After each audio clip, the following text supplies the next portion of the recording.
Chapter 1. John Casor. The air smelled different today, as I prepared for yet another day to press for freedom from being called a slave for life.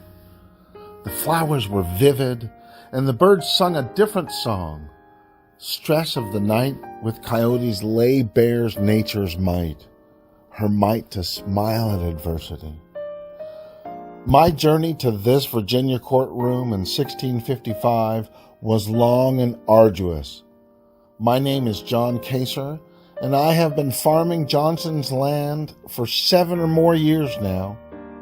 The land is in deep old Virginia, and we grow that Rolfe tobacco and a bunch of corn.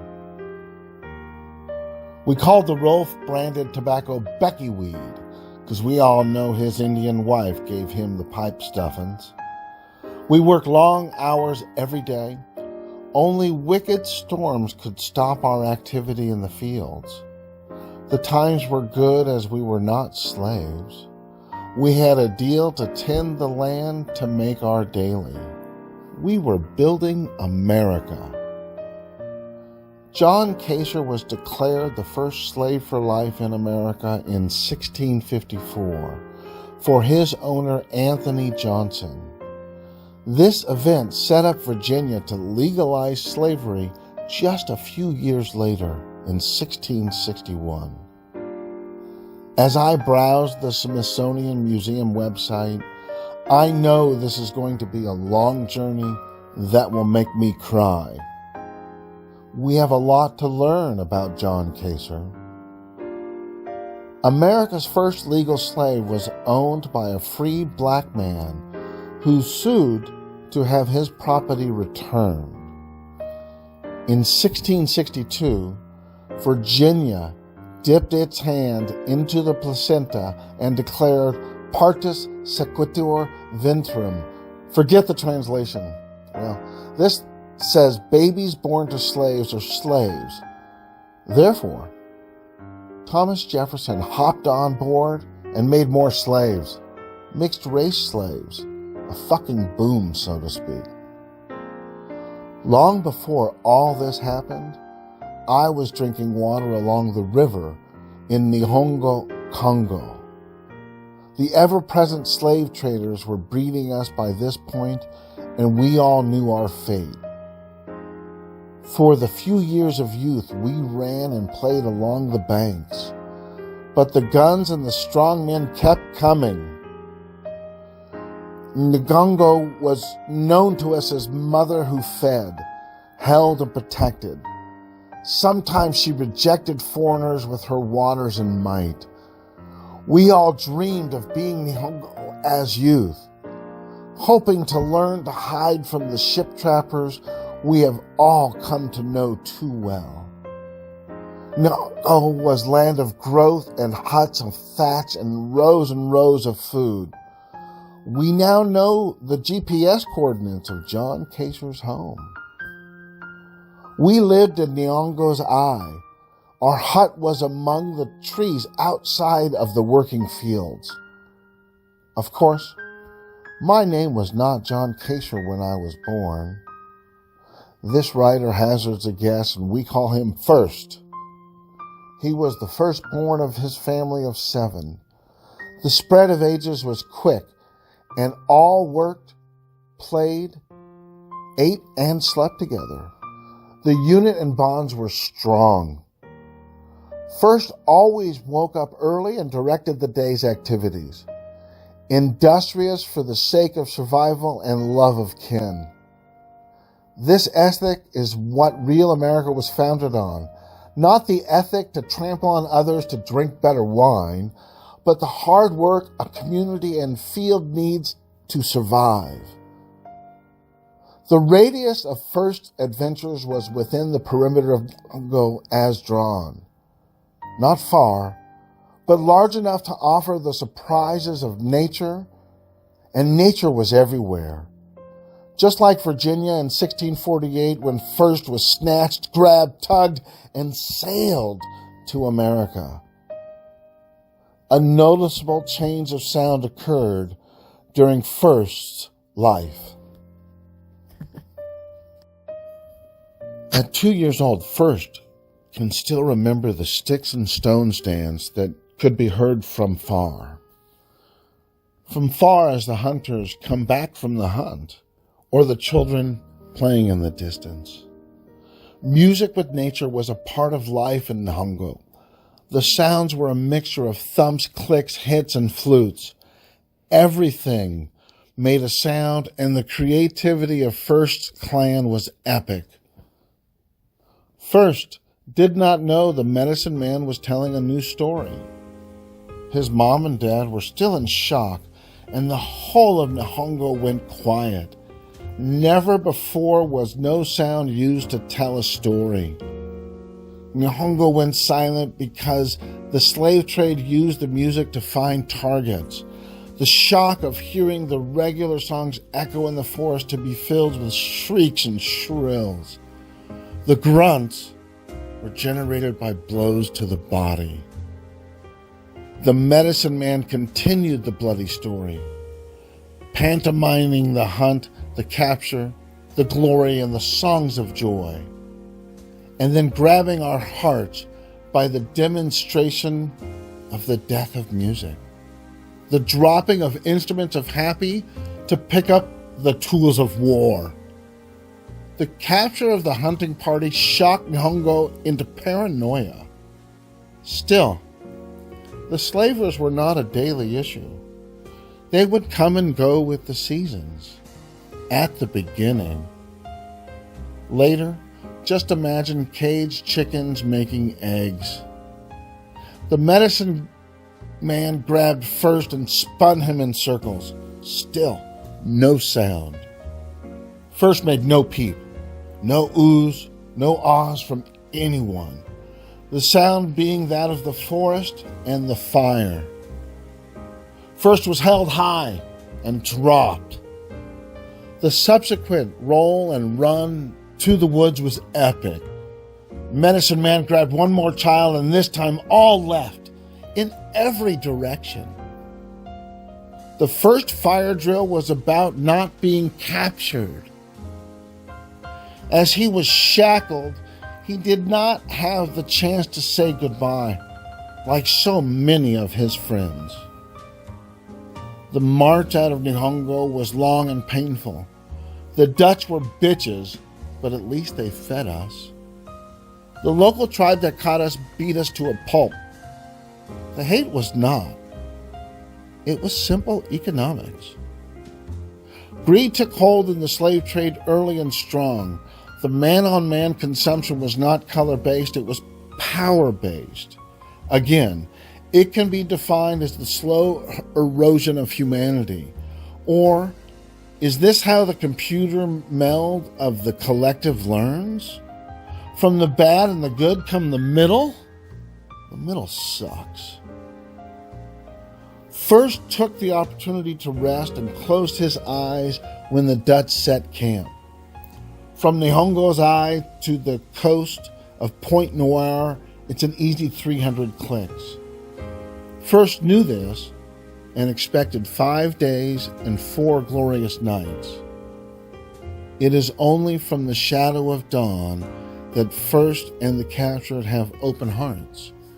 This is especially true when able to sleep under the stars. Lamps were not known to First. The beginning of light in a bottle was mesmerizing, but the pleasure of it being put out at evening is when the waking dreams began. First did not know he was about to fly on the ocean.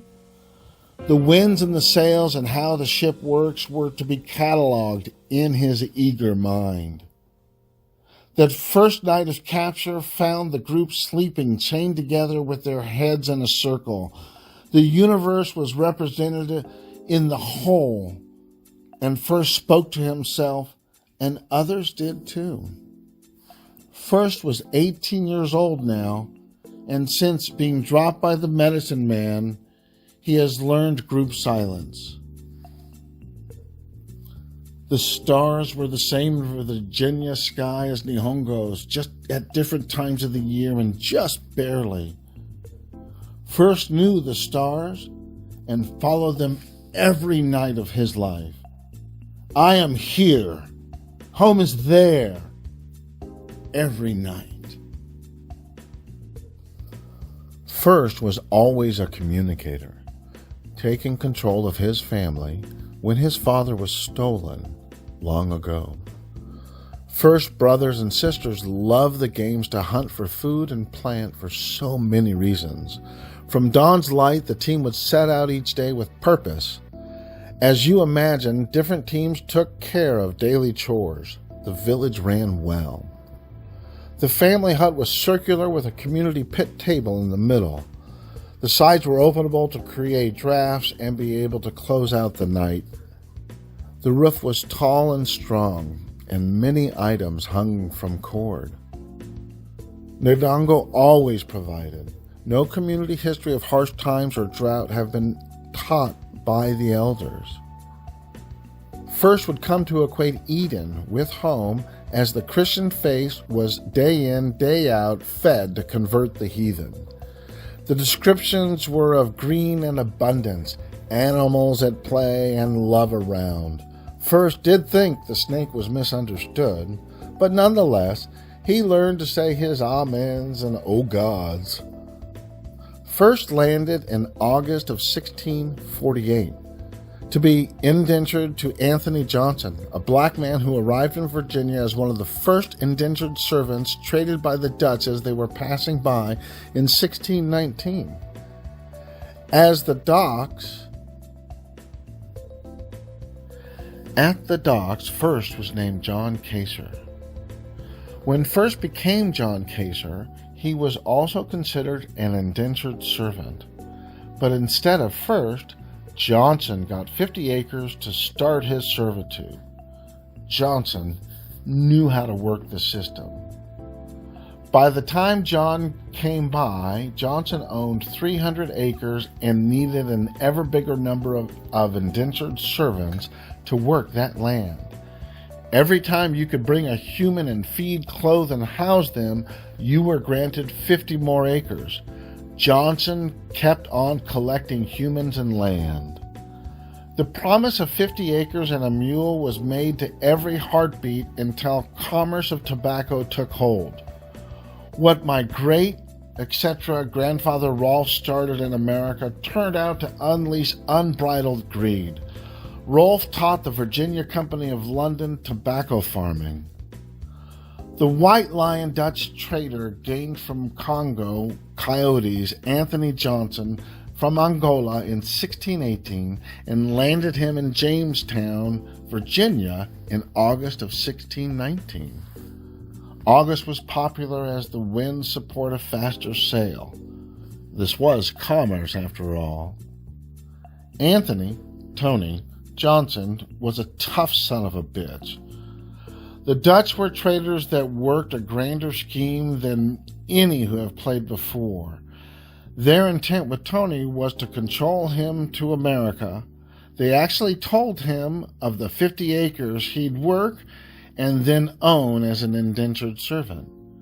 This history is lost, so it does not always have to be violent, but it was.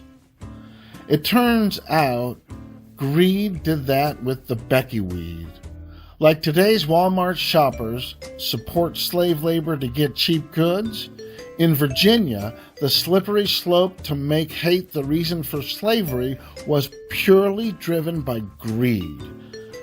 Blacks could own slaves at the beginning, as we see with Anthony Johnson being legally granted ownership for life of John Casor. Be careful for what you wish for, Mr. Casor. The subsequent years put into law slavery. At first, blacks were allowed to own any race of slave. Anthony Johnson had black John Casor and 4 white indentured servants. But soon, only whites could own any race. Blacks could not own whites. The Virginia Company of London was a plotting evil empire that used race baiting to garner support. The advertisements to get men to the New World were often and aggressive. Tame the heathen and make the money.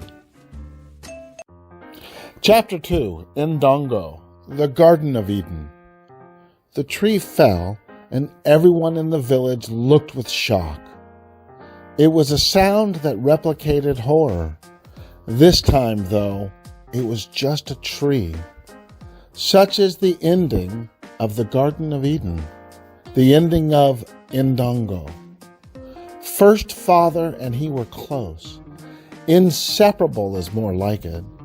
The now 5-year-old was a steady hunting companion and always asked more questions than humanly possible. Today, First knew we were fishing upstream about 10 clicks. The pond was special and took a path of hard work to get to. Over the years, the elders built stairs and other routes to share the bounty. These are still in Ndongo today. A walk back to the eye is the same as First did in 1640. The waterfall is known, and you will find it as time allows you. As time allows. Every day, Papa would remind First of tasks and why we do them for tomorrow. The questions turned into plans for the future of Ndongo. Not construction plans, none of that. Just about how to bounty with nature and be at peace. The walk to the fishing hole was their favorite. Each turn had a resident animal or bird, and the views always unfolded in both directions. The path is well worn and easy to follow. The opportunity to explore left or right was left for other days. Today, we fish. First always giggled when the mud gushed through his toes as he placed the traps at water's edge. Time of day was important as the height of water changed just enough to flow fish. Once the traps were set, the duo would adventure the location, always noting paths with markings and memory. This fishing trip was planned for days, so Papa started to teach First Ndongo's home star. Spring woke seemingly while they walked from the village to the fishing spot. The streams of sunshine rode glimmers of water droplets. Spotlights through the canopy would highlight yellows, blue, reds, and purples, all in variety of time, shapes, and use of shadows. Papa had names for every flower and animal seen or heard. First learned them all. As Abundance was Ndongo's middle name, First also personally named the animals he'd see on a regular basis. Some just weren't food. The canopy was lush and tall and water flowed everywhere. First only ever met the desert of the ocean in his life. Green was his color and that of his thumb. Over the years, Papa and First would plant special gardens and trees along the path to the fishing hole. These loved locations were magical, and something John Casor would continue in Virginia.